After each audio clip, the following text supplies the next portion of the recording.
তুচ্ছ ঘটনাকে কেন্দ্র করে আরিফ নামের এক শিশু হত্যার অভিযোগ উঠেছে। পরে ঘটনা আড়াল করতে তার লাশ ফেলে দেয়া হয় পার্শ্ববর্তী খালে। বরিশালের হিজলা উপজেলার দৌড়বদি ইউনিয়নের চরবিশর গ্রামে এই ঘটনা ঘটে। শুক্রবার দুপুরে স্থানীয় থানা পুলিশ তার লাশ উদ্ধার করে ময়নাতদন্তের জন্য মর্গে পাঠায়। নিহতের বাবা মা জানান, বৃহস্পতিবার রাত 7টার দিকে বাড়ি থেকে বের হয় আরিফ। এরপর থেকেই সে নিখোঁজ হয়। রাতভর খোঁজাখুঁজির পরও সন্ধান পাওয়া যায়নি।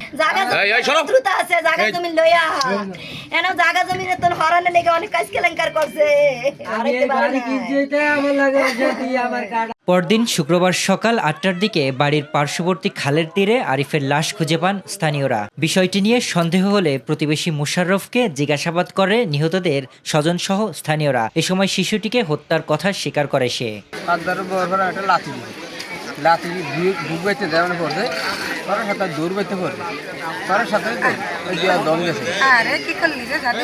হিজলা থানার অফিসার ইনচার্জ আদিল হোসেন এ তথ্য নিশ্চিত করে জানান, অভিযুক্ত মোশাররফকে আটক করা হয়েছে। ঘটনার পেছনে অন্য কোনো ঘটনা রয়েছে কিনা তা তদন্ত করে দেখা হচ্ছে।